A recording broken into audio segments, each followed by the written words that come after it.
Guys, Joe McDonough back with MyMMAnews.com. I am joined by Vinc Pichel, one of the best mustaches in the game. Vince, how's it going, man? What's up, John? I'm doing good. How you doing? I'm good, and I appreciate the time. I mean, talk to me. John Anik and Paul Felder both had said that they on the broadcast that you were angry with them, that they didn't rock the mustache going into this fight. They said they just wanted to put all the mustache spotlight on you. I mean, any response to that? Yeah, man, I'm not one to try to steal the spotlight from my mustache brothers. So I don't know. I was kind of hoping we could be a trio that night, but with the shave there is. Absolutely. It would have looked great. But hey, great performance, great mustache, great performance. I mean, talk to me just emotions after this win. Essentially a perfect performance.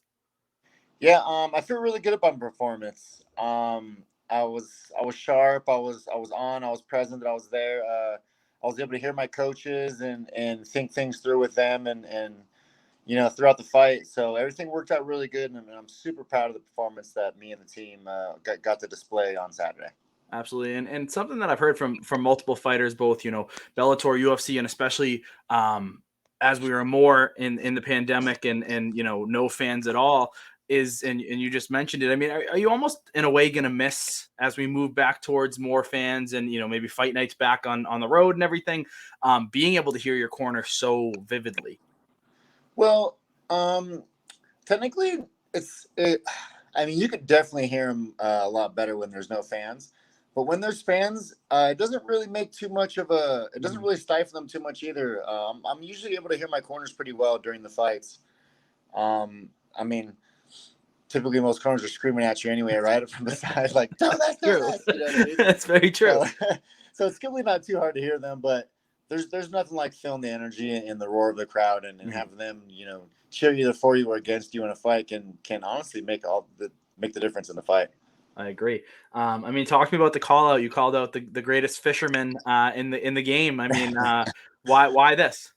I wouldn't call him the greatest fisherman, but well, I kind of wanted that one back. I was a little off that night when I fought him and I feel like I missed a big opportunity when I lost that fight. You know what I mean? I feel like I should have won that fight. Mhm. I was doing well. I just made a couple mistakes that honestly I was training the opposite of. So I was kind of mad at myself for that. You know what I mean? He did a good job, and I'm not trying to take anything away from him because he beat me and he decisively beat me, right? And he finished me. So it's not that. It's just that I feel like I could win that fight, and I should have won that fight. I was just a little off that night, like I said, but if we meet down the road, I'm hoping we meet down the road again, and then I can get that one back. But you know what I mean? I don't see him kind of reaching towards that and being like, oh yeah, let's do that. You know what I mean? I don't see that coming from him. And I mean, you've won 7 of 8. The lone loss coming to Gregor Gillespie. If that fight does present itself, whether it's next down the road, how much goes into when you're in a rematch like that? How much of the first fight plays into that, or is it almost like you don't even look at the first fight? I look at the first fight a little bit to just see like what he likes to do. You know what I mean? Which is a big indicator of his wrestling game, right? And the things that I saw that he did weren't really anything that was too special, right? So, like I said, it was just me making mistakes. So that first fight probably wouldn't be too much in my head. It'd be more about the things that I've learned wrestling wise with the guys and my teammates over at Factory X and showing that I'm so much better now, and there's no way he's even going to take me down. Right? Like I'd like to fight him, and just stuff every one of his takedowns, and just see that fear on his face. Mm. And it'd be a fun one to watch in the rematch. I mean, like I just said, 7 of 8, 3 in a row. I mean, the call out's great, but it's clear that you deserve a ranked opponent next. Yeah, but I mean, I don't know, man. That to me, that's all a popularity contest. You know what I'm saying? Like, I'm not one for like, oh, I should be a top 10 guy or whatnot. That's why I typically just tell Shelby, like, just give me a fight. Whoever wants to fight, whoever's next on that ladder rung. You know what I mean? I got to pull that guy down so I can climb up. So that's what I'm gonna do.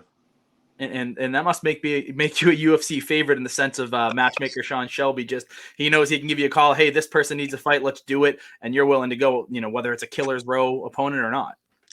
Yeah, I mean, I'm a little easier to work with than a lot of guys in that aspect, right? A lot of guys who will dodge a lot of fights and Yep. trying to cherry pick their way to the top if they can. But yeah, I'm just not that guy, so I'm sure Sean appreciates that for me. Absolutely. And how tough is it in a sense to kind of be such a, I don't want to say a yes man, but someone that's willing to fight anyone? Because like you just said, there's so many people, you know, UFC and elsewhere that really handpick opponents. Yeah, I mean,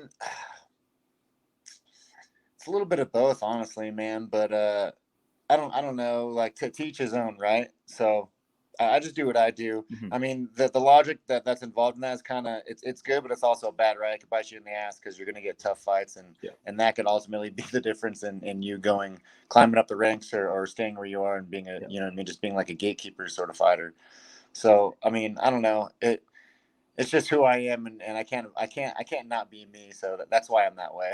Absolutely, man, and one of the fan favorites. Always fun to watch, and always fun to see who you're matched up against next. Talk to me about Mark Montoya, Factory X. I mean, always a great guy to have in your corner, and I'm sure you'd agree to that sentiment.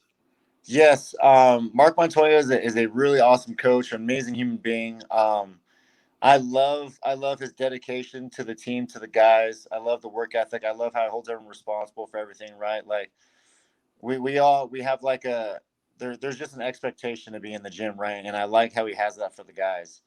The team is just amazing. The energy is unmatched. The camaraderie that all the guys have with each other, to me, I've never seen in any other gym. I've never seen a whole gym that gets along as well as these guys do, right? And we're in there in the gym beating the hell out of each other every day. So like that's a pretty rare thing. I can't really thank them enough, and I kind of fucked up on the post fight interview, and didn't really give them the credit they deserved, right? So those guys are a huge part of why I was able to fight the way I was on Saturday, and the reason why I was able to bring it the way I was too. I wasn't able to display all the skills that we've worked on because I kind of had to do what I had to do at times. But in the future, you're gonna see a lot better fighter for me, and it's gonna be because of Mark Montoya and Factory X. Absolutely, a very special gym there. I've had the pleasure of talking with Mark multiple times. Always learn something new when you're talking with a guy like that, or anyone from that gym. Last one for me, Vince, and maybe the most important question of this interview. Besides yourself, power rank top 3 mustaches in the UFC. Oh, top three? Jeez. I mean, I would have gave it to Anik and Felder, but you know how it goes. I'd say mine. Geez, Don Fry, right? Old school guys, Don Fry. Yep.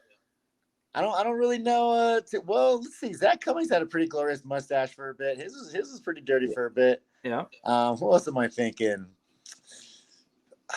I I can't remember who it was, but someone else had a pretty nice mustache that I was like, damn, that's a glorious caterpillar right there. I can't remember who it was though. Damn, but I mean, you can't leave out Don Fry, right? Yeah. I mean, I wouldn't say I'm the best one. I'm just trying to live in the legend's footsteps here. I love how there's always this appreciation for the caterpillars. Vince, that's all I've got for you, man. Congratulations on the win. Thank you very much for the time. Thank you, Jeff. Thank you for the time. Appreciate it, my man.